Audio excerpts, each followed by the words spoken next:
வணக்கம். இப்போ பானக்கா சமையல்ல நீங்க பார்க்க போறது சிக்கன் தொக்கு. முதல்ல அதுக்கு தேவையான பொருட்கள் என்னன்னு சொல்றேன். சிக்கன் 1 கிலோ, 2 வெங்காயம், பெரிய வெங்காயம் 2, தக்காளி 2, இஞ்சி பூண்டு விழுது, மிளகுத்தூள், பட்டை, லவங்கம், ஏலக்காய், வெங்காயம் தக்காளி அரைச்சது, மஞ்சத்தூள், எண்ணெய், தேவையான அளவு உப்பு. இப்போ கடாய் வச்சாச்சு. ஒரு 3 ஸ்பூன் எண்ணெய். சிக்கன்ல ஆயில் வர்றதுனால நீங்க கம்மியா கூட போட்டுக்கலாம்.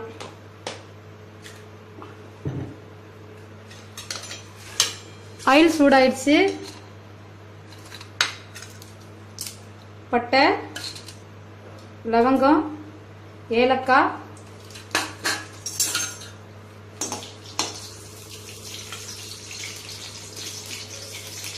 இது கொஞ்சம் ஃப்ரை ஆகட்டும்ட்டு 2 வெங்காயம் கட் பண்ணி வச்சிருக்க 2 வெங்காயத்தையும் சேர்த்துக்கிறோம். வெங்காயம் சீக்கிரம் ஃப்ரை ஆகணும்னா கொஞ்சம் உப்பு, முன்னாடியே உப்பு கொஞ்சம் போட்டுக்கலாம். உப்பு போடுறதுனால என்னன்னா உங்களுக்கு சீக்கிரம் அது ஃப்ரை ஆயிடும். அந்த ப்ரௌன் கலர்ல வெங்காயம் நல்லா ப்ரௌன் ஆயிடுச்சுன்னா உங்களுக்கு டேஸ்ட் இன்னும் சூப்பரா இருக்கும்.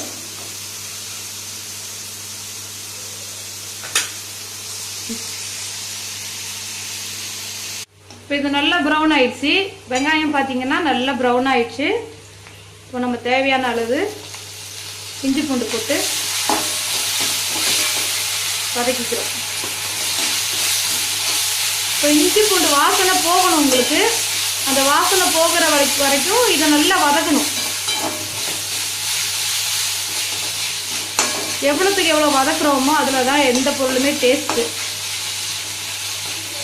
நம்ம அந்த பச்சை வாசனை போகணும்.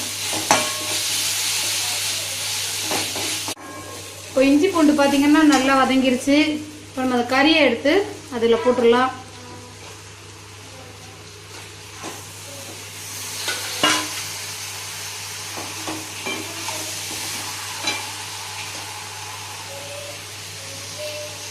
கறி எடுத்து போட்டுடுறோம். நல்லா அந்த மசாலாலாம் மேலே ஏறுற அளவுக்கு நம்ம இதை நல்லா கிளறி விடுறோம்.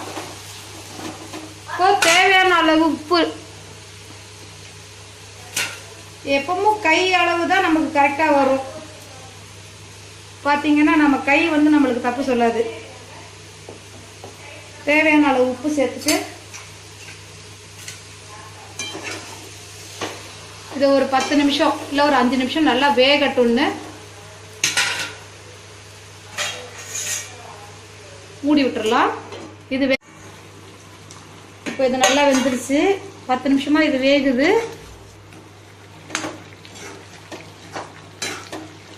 இப்போ இதுல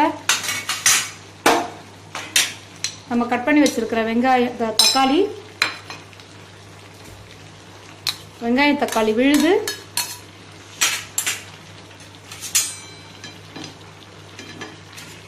ரெண்டையும் மிக்ஸ் பண்ணி இந்த தக்காளி நல்லா குழைய வேகிற வரைக்கும் ஒரு 5 நிமிஷம் மூடி விட்டிங்கன்னா அந்த தக்காளி நல்லா வெந்துடும்.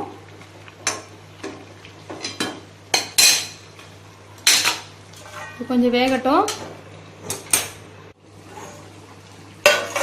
இப்போ இது நல்லா வெந்துருச்சு. இப்போ இதுக்கு மேலே கொஞ்சம் மஞ்சத்தூள், சக்தி மிளகாய்த்தூள், சிக்கன் தொக்கு மசாலா, சக்தி மசாலா,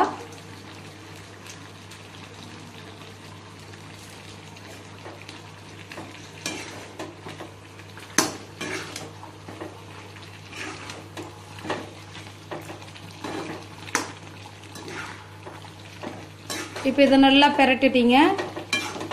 இது வந்து கிரேவி உங்களுக்கு வேணும்னா கொஞ்சம் தண்ணி ஊற்றிக்கலாம். தோசைக்கு சப்பாத்திக்கு நீங்கள் சாப்பிட்ணுன்னாக்கா கொஞ்சம் கிரேவி இருந்தால் நல்லாயிருக்கும். இது பார்த்தீங்கன்னா மிளகு தனியா போட்டு தனியாக அரைச்சி வச்சிருக்கிறது. இது காரத்துக்கு தேவைன்னா நீங்கள் சேர்த்துக்கலாம். தனியாக அரைச்சி வச்சு நீங்கள் இந்த மாதிரி சேர்த்துக்கலாம். இதில் கொஞ்சம் ஏலக்காய் இதெல்லாம் போட்டுக்கலாம், நல்லாயிருக்கும் வாசனையாக.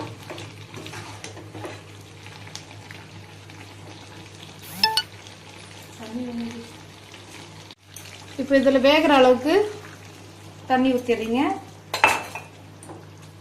இது 10 நிமிஷம் வேகட்டும்.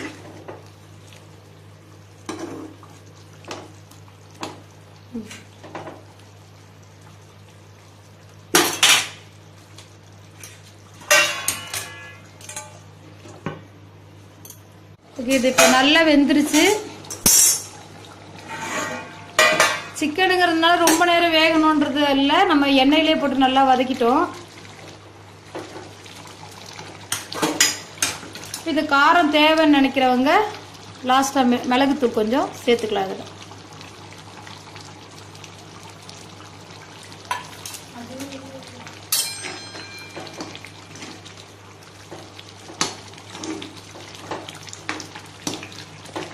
இப்போ நான் அது கிரேவியாக வேணும் அப்படின்றதுக்காக சப்பாத்திக்கு தொட்டு சாப்பிட்றதுக்காக இது கொஞ்சம் கிரேவியாக வச்சுருக்கேன்.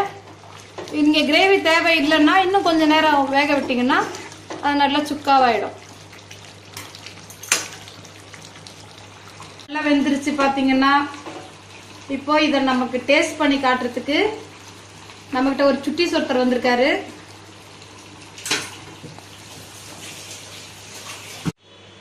இப்போ இதை டேஸ்ட் பண்ணி பாருங்க, எப்படி இருக்கு நீங்களே சொல்லுங்க.